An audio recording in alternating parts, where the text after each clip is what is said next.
Dude. Another semifinals. Can you believe it, Izanagi? I can. You know why I can believe it? Because we're awesome. Because we already had one, and semifinals come in twos. They do. These are facts. It is known. When does Game of Thrones start up again? March. I'm getting Oh my antsy. god, March. It doesn't start off till March. To help us pass the time while we wait for new episodes of Game of Thrones, I'm going to introduce this to our players. It is going to be Primorix, our red Zerg, representing Infinity Gaming North America. Meanwhile, opposite side of the map, it is going to be Dundas. He's going to be our green Terran in this matchup. Getting ready to wall off, dropping that supply depot.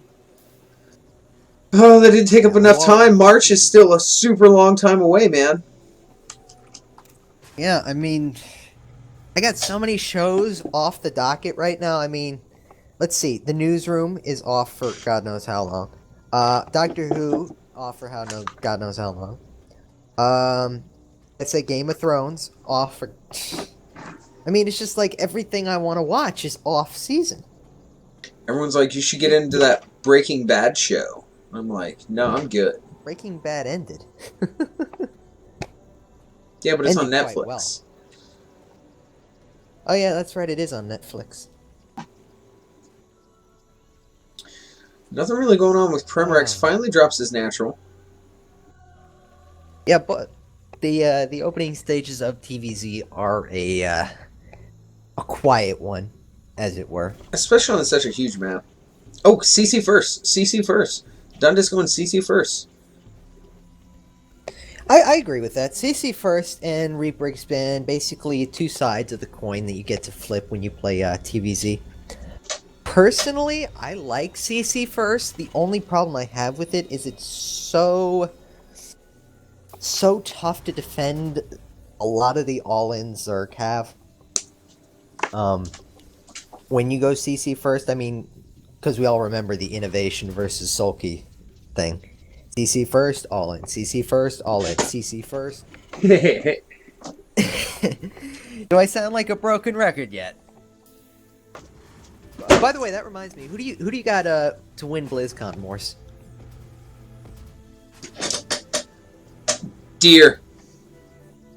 Deer. Deer. You know what? I'd like to see Deer win. You know why? Because then I could say, okay, that's 2 Protoss World Champions in a row. Nerf, please! No, I really hope Innovation wins. I feel like it wouldn't be justice if Innovation didn't win. Innovation or Naniwa. Because Naniwa would be such a good upset. Looks like it's going to be a little while before we see any action in this game. As the Zerg player still sitting on 2 bases. Queen's getting ready to pop. Just now starting speed. Pulled off of Gasso. So probably going to be going speed and then expanding once again. Meanwhile, the Terran getting ready to take his natural. This is a pretty good time to swing by our donate page. That fresh new donate button that I just fixed. Going ahead and kick some dough. Otherwise, feel free to jump on our TeamSpeak server, guys. Free TeamSpeak server at infinitygaming.teamspeak.cc. That's the server. Go ahead and download TeamSpeak. Jump on, hang out with us, play some games. And there's one more shameless thing I wanted to plug. I can't remember what it is. Oh, Sunday Mass tomorrow. Double elimination special. $20 up for grab. 15 for first place. 5 for second. It is going to be pretty awesome. We're starting at the same time. It is going to run a bit late as it is a double elimination. And there we go. Here comes that third in just a minute. A bit late. We got the last one done in, like, what was it, like 6 hours? 8 hours. It wasn't 8 hours. 8 hours. Morris, I streamed it. I had the little ticker underneath my encoder tell me how long it was.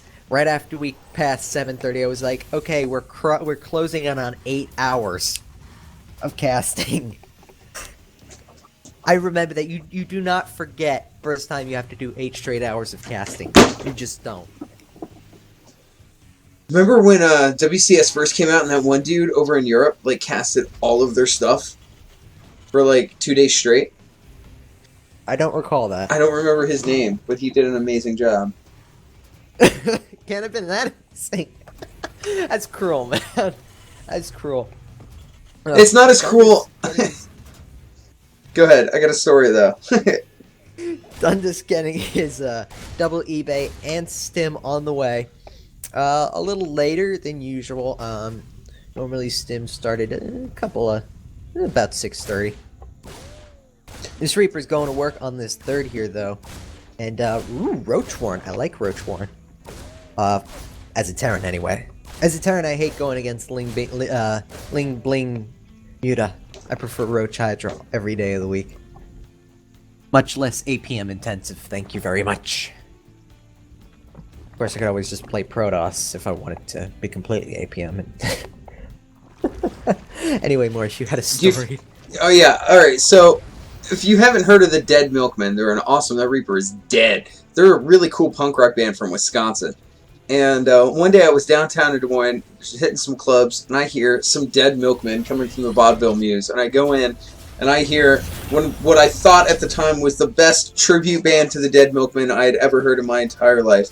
And I felt so compelled by their awesomeness. I went up to the stage, and I talked to the lead singer, and I said, "You guys are awesome. I didn't know anybody listened to the Dead Milkmen anymore, let alone played their music." And I walked away very happy with myself. So I'm telling my friends afterwards, about an hour or two later, we're downtown, I'm telling my friends about the awesomeness that is me. And I was told that it was not a Dead Milkmen tribute band. That was what was left of the Dead Milkmen. Ouch. Apparently my cat just caught a mouse, so I'll be back. Alright, well, while Morris deals with the vermin in his household, a little poke here from Dundas to clear out some creep is actually going to take out 2 queens, or it should take out 2 queens. No concussive shell, so if he wants the second one, he'd have to stim in there. He doesn't, and actually, he's going to have to pick up and bail out. So that way, his little force does not get eaten alive. A pretty nice pickup right there, picking up a queen and a little creep. Third finally going down from Dundas, a way late third. That's going to kind of throttle his production for quite a little bit. And a very nice little poke here, and actually only half of the Zerglings there engaging. He probably could have taken that fight, all things considered. By the way, Morris, we got a question from chat. Why deer? I thought Morse was back. Apparently he is not. Fourth base going down here for Primorix. And the Spire, he's making a grand total of 1 Mutalisk. That's right, the dreaded 1 Mutalisk build. Along with 2-2 melee. 2-2 gonna finish up for the... Actually, no, +2 armor for the turn has not started. Baneling speed on the way. A little engagement here out in the middle of the map. Trying to clear up some creep. And again, Dundas is gonna have to pick up there. Still no major engagements happening so far. It looks like Dundas wants to make something happen, however. Very few Banelings. Baneling speed is done, however. But again, very few Banelings morphed right now. On top of that, there's only 1 Mutalisk on the field, another 3 on the way. 4 Mutalisk is not going to do very much. Another quick hot pickup there in the middle of the map. Trying to make this work. The little pokes at the front. Constantly keeping Primorix on his toes. Creep finally getting down, and another queen gonna die, walking to its death, trying to put down some creep tumors, and a ton of Banelings trying to get morphed here. I don't know if there's enough time here. And a big engagement there from Dundas. Dundas is gonna try and take this engagement. The Mutalisks aren't gonna do much of anything, and the Zerglings are going to clean up some of it, but not all. I thought a Baneling might have actually gone off on a Marauder there for a second. Nice hold there from Dundas. Another 6 mutas on the way. 2-2 on the way for both players. They should finish up a couple of seconds apart from each other. And a nice parade push is going on here. 4 Marines, 2 Marauders out at a time. Dundas really does need more production, however. He is currently only on 4 Raxes. He's floating a lot of minerals. He can go all the way up to 8 if he wanted. Opting not to, going to actually continue pushing. A couple of Zerglings going to try and run by and get at the third, and I feel like they may. And here we go, big engagement in the middle. Units and Lings trying to work it. Primorix late with the Banelings. And they will detonate on a lot of Marines, but there's just so many Marauders with this force. The Zerglings from the counter get blown apart by a mine. On the way in, it's mostly just a handful of Mutalisks, 34 Zerglings on the way. I don't understand why this Roach Warren is here. I haven't seen a single Roach all game long. Queen's trying to hold firm behind an Evo chamber wall. Mutalisk going to try and pick away at these Medivacs. He's actually picking the one that has units in them. By luck or by choice, that's not... I'm not exactly certain. A couple more Lings going to try here, clean this up. Transfuse on that one. Queen does not keep her alive. The mutants will chase the Medivacs away, and the Zerglings clean up the Marauders. But still, that was a pretty nice amount of damage done there. As far as army supplies... But Primorix is on his toes with his larva. So not terribly much done by that attack. Still, a lack of Banelings, and mine takes out a couple of more Zerglings. Timmy the Mine with 12 kills. Timmy the Mine. Infestation Pit on the way here for Primorix. He's going to look to go into high very soon. And a counterattack here at the third. A lot of Lings heading this way and a lot more reinforcing it. The SCVs are going to have to be pulled out of the way, but not that much else done. Great defense by Dundas. Yeah, Dundas on his toes trying to make sure Primorix does not get an edge in this game. That's a lot of Mutalisks. Seems like just yesterday we saw the dreaded 1 Mutalisk build. Now we're up to, I believe that's 16. 17 Mutalisk and 9 more on the way. A very high Mutalisk count on the way. And once that ball hits about 20, 25, to start actually taking on turrets. You gotta actually take on turrets now. He's gotta be careful. He's right across from this army. And from Stutterstedt, and he's actually crossing over the army twice. He's crossed the line twice.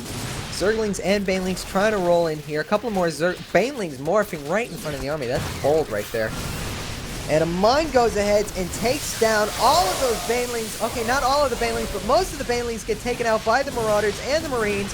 So many Banelings killed there. Now the Zerglings are going to try and cross in here. The Mutalisks are going to work away, get a full medevac. Are they going to get a second medevac? They get a second medevac, a third, a fourth medevac. The entire army cleaned up by the Mutalisks. Primorix up almost 70 supply with that move. The missile turret's going to try and work away at the Mutalisks. There's very little army to work with it. The SCVs are repairing the missile turret, which is taking down a lot of Mutalisks, but there's just so few left. There's really nothing left here for Dundas. Primorix crushing through so far. Couple more Banelings going off. The planetary is trying to be repaired, but it's against Mutalisk, so that is a lost cause come hell or high water. 3-3 is about 50 seconds from completion. The problem is there's nothing for 3-3 to go with. Dundas is just trying. He's pumping out 10 Marines, 2 Marauders at a time. He's down 60 supply. He's trying to make every engagement cost effective. Dundas just praying that Primorix doesn't walk in the front door. He's going to go try and back around the third base now. And that's not going to get very far. Backs up into the mineral line, fighting off these Zerglings one by one. The command center lifts. I don't think that was a good choice. That was actually the only thing keeping the Zerglings from getting the full surround. So many SCVs going down right now. Army supplies in lopsided favor of Primorix. Command center will fall. A couple of medevacs hovering over this army, giving beautiful intel here. And there is a mine there that actually is not burrowed, and it will not burrow. Banelings crushing through the wall. A couple of more. Take out some Marines at the front. Marauders and Marines actually fighting through. 3-3 is done. These are 3-3 units, and the Banelings are right on top of the SCVs. And all the SCVs at the natural go down. Dundas in a world of trouble. He's got 1 Marauder and a handful of medevacs against the entire Zerg swarm. And GG is called.